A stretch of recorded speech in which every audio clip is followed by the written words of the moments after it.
Hello. కానమూకు కథావచనం మోహనవచనం పరిజ్ఞాన హితభాండం నిత్య చదువరి శ్రోతలకు ఆహ్వానం. నమస్కారం.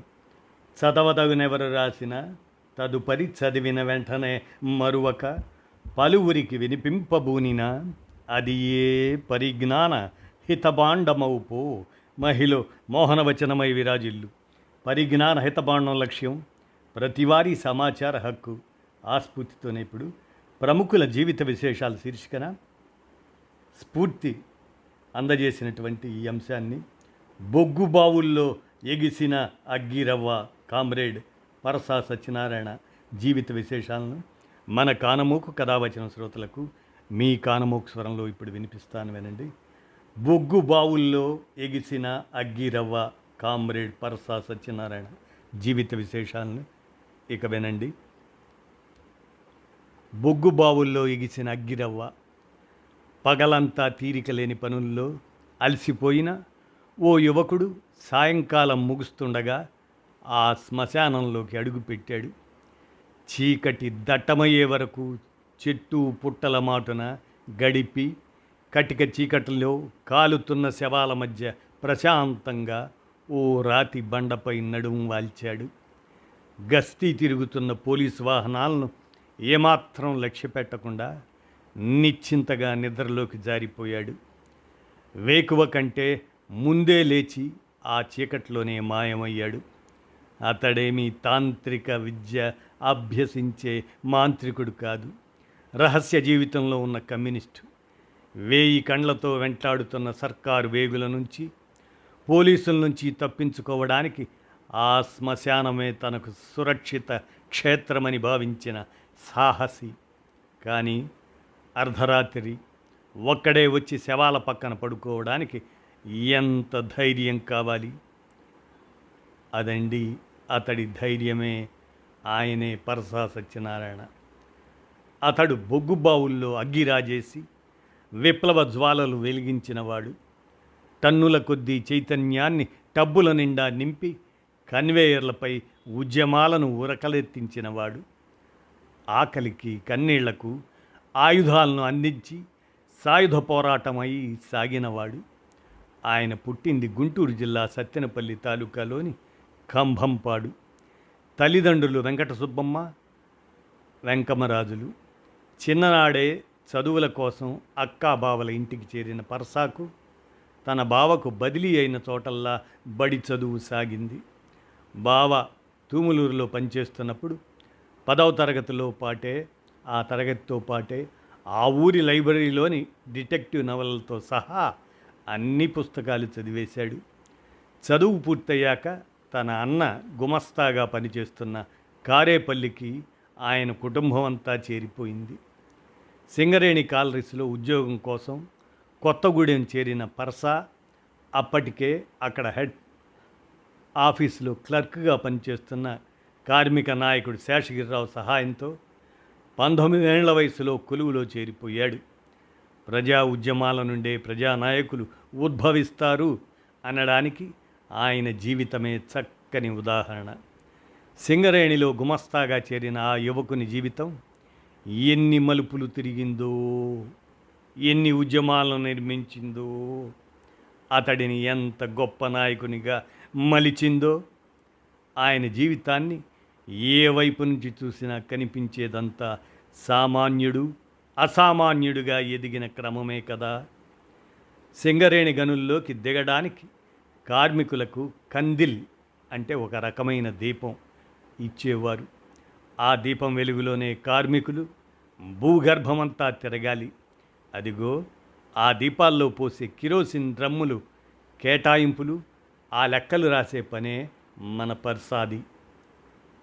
అది కార్మికుల కఠోర శ్రమను, భద్రత లేని జీవితాలను దగ్గర నుంచి చూసే అవకాశం కల్పించింది ఆయనకు.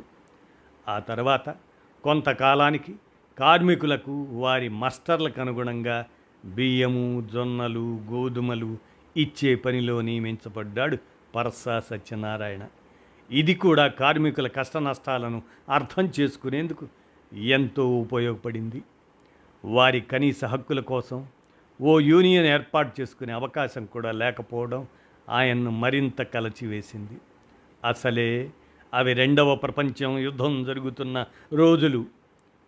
యుద్ధ అవసరాలకు బొగ్గు ఎగుమతుల రీత్యా నిజాం ప్రభుత్వం యూనియన్ కార్యక్రమాలను ఏమాత్రం సహించేది కాదు. అలాంటి ప్రయత్నాలు ఏమాత్రం చేసినా ఉద్యోగాలను కోల్పోవడమే కాక దారుణమైన శిక్షలకు గురి కావలసి వచ్చేది. కార్మికులు విన్నపాలు చేసుకోవటమే తప్ప సమ్మెలకు పూనుకోవటం ఊహకైనా అందని రోజులు అవి. అలాంటి పరిస్థితుల్లో కార్మికులు తమ సమస్యలను పై అధికారులకు తెలియచేయడానికి పర్సా సత్యనారాయణ వద్ద పిటిషన్లు రాయించుకునేవారు. ఆ పిటిషన్ల ఆధారంగానే సింగరేణిలో కార్మికుల దుస్థితిని రహస్యంగా ప్రజాశక్తికి వ్యాసాలుగా రాసి పంపేవాడు ఆయన. అవి రాష్ట్రంలో పెద్ద చర్చకు దారితీశాయి. దాంతో ప్రభుత్వం పర్సాను ఉద్యోగంలోంచి తొలగించింది. యూనియన్ ఎలా ప్రారంభించాలా అని ఎదురు చూస్తున్న పర్సాకు ఇదొక అందివచ్చిన అవకాశమే అయ్యింది. అప్పటిదాకా రహస్య కార్యకలాపాలకే పరిమితమవుతున్న నాయకత్వం కూడా ఈ అవకాశాన్ని వదిలిపెట్టుకోదలుచుకోలేదు. అంతే, సింగరేణిలో అగ్గిరాజుకుంది. అది ఉద్యమమై ఉవ్వెత్తున లేచింది. పర్సా సత్యనారాయణ తిరిగి ఉద్యోగంలో పునర్నియమించబడే వరకు సాగింది. ఇది సింగరేణిలో కార్మికులు పోరాడి సాధించుకున్న తొలి విజయమే కాదు, బహిరంగంగా యూనియన్ స్థాపనకు దారులు వేసిన గొప్ప సందర్భం కూడా. పర్సా ఉద్యోగంలో చేరే నాటికి యూనియన్ కార్యకలాపాలన్నీ రహస్యంగానే ఉండేవి. నాయకత్వానికి తప్ప యూనియన్లో ఎవరెవరు ఉండేవారో సభ్యులకు కూడా తెలిసేది కాదు. అంత రహస్యంగా, అంత జాగ్రత్తగా యూనియన్ కార్యకలాపాలు నడిచే పరిస్థితుల్ని ఈ సందర్భం మార్చింది. అలా 1945లో మొట్టమొదటిసారిగా సింగరేణి కాలరీస్ వర్కర్స్ యూనియన్ ఏర్పాటైంది. ఈ ప్రారంభమే రాష్ట్రంలో బొగ్గుగని కార్మిక ఉద్యమానికి అతిపెద్ద ఆలంబనయింది. ఆ గని కార్మికోద్యమం పర్సాను తిరుగులేని కార్మిక నాయకునిగానే కాదు, గొప్ప ప్రజానాయకునిగాను తీర్చిదిద్దింది. అప్పటికే తెలంగాణ మొత్తం నైజాం సర్కార్ అరాచకాలు అంతు లేకుండా పెరుగుతున్న వేళ, ఆ అరాచకాలకు ప్రతిఘటనగా ఆంధ్ర మహాసభ పేరుతో కమ్యూనిస్టులు కథనానికి దిగుతున్న వేళ, కార్మిక రంగంలో పోరు విత్తులు చల్లే పనిని తీవ్రం చేశాడు పర్సా. 1947 ప్రాంతంలో ఒకవైపు యూనియన్ బాధ్యతలు, మరోవైపు పార్టీ నిర్మాణ బాధ్యతల్లో తలమునకలవుతున్న పర్సా సత్యనారాయణపై ప్రభుత్వం కన్నెర్ర చేసింది. అరెస్టుకు అన్నీ సిద్ధం చేసింది. ఆయన ముందు రెండే మార్గాలు: రాజీపడి ఉద్యోగంలో కొనసాగడమా, రాజీ లేని పోరాటానికి ఉద్యోగం వదిలి అజ్ఞాతంలోకి వెళ్ళడమా. ప్రతి మనిషి జీవితంలోనూ ఇలాంటి సందర్భాలు కొన్ని ఎదురవుతాయి. అప్పుడు వారు తీసుకునే నిర్ణయాలే చరిత్రలో వారి స్థానాన్ని నిర్ణయిస్తాయి. ఇక్కడ పర్సా ప్రజల కోసమే జీవితం అనుకున్నాడు. కనుకనే పోరాట మార్గాన్ని ఎంచుకున్నాడు. పోరాట మార్గం ఎంచుకున్నాడు గనుకనే చరిత్ర ఆయన్ను గుర్తుపెట్టుకుంది. నిజాంకు వ్యతిరేకంగా వీర తెలంగాణ విప్లవ పోరాటం అంతకంతకు ఉధృతమవుతున్న ఆ కాలం అతడిని సాయుధ పోరాటంలోకి ఆహ్వానించింది. మరో ఆలోచనే లేకుండా సాయుధ సమరాంగణంలోకి సాగిపోయాడు. ఆ పోరాటంలోనే 1947లో నిజాం పోలీసులకు దొరికిపోయిన పర్సాను సంకెళ్లతో బంధించి ఓ మిలిటరీ క్యాంపుకు తరలించారు. కనిపిస్తే కాల్చివేత ఉత్తర్వులు ఉన్న ఆ యుద్ధవీరునిపై ఆ ఉత్తర్వులను అమలుపరచడానికి ఓ అధికారిని నియమించారు. కాల్చే సమయానికి తన ఎదురుగా ఉన్నది మామూలు వ్యక్తి కాదు, మహానాయకుడు పర్సా సత్యనారాయణ అని తెలిసిన ఆ అధికారి తనకు కాల్చడానికి చేతులు రావడం లేదని వదిలేశాడు. మరోవైపు అతని అరెస్టు పట్ల, కాల్చి చంపే ప్రయత్నాల పట్ల ప్రజల్లోనూ ఆందోళనలు పెల్లుబికాయి. ప్రజాగ్రహాన్ని గమనించిన ప్రభుత్వం అతడిని ఆ మిలిటరీ క్యాంపు నుండి వరంగల్ జైలుకు, అటు నుంచే అటే ఔరంగాబాద్ జైలుకు తరలించారు. కానీ ఉద్యమ పాఠాలతో బతుకు పోరాటానికి భవిష్యత్తును అద్ది కడగొట్టు జీవితాలను కూడగట్టి కథన రంగానికి నడిపించిన ఆ యోధుడికి ఆ జైళ్ళు నిర్బంధాలు ఒక లెక్క. ఎవరికీ తెలియకుండా బాత్రూమ్ గోడకు చిన్న రంధ్రం పెట్టి రోజుకింత చొప్పున గోడను గీకి సిమెంట్ పెచ్చులూడదీసి ఒక్కొక్కటిగా ఇటుకలను తీసేసి ఓ అర్ధరాత్రి ఆ జైలు నుంచి తప్పించుకొని అటు నుంచి అటే వరంగల్ అడవుల్లో గెరిల్లా దళాలను కలుసుకున్న సాహసం అతనిది.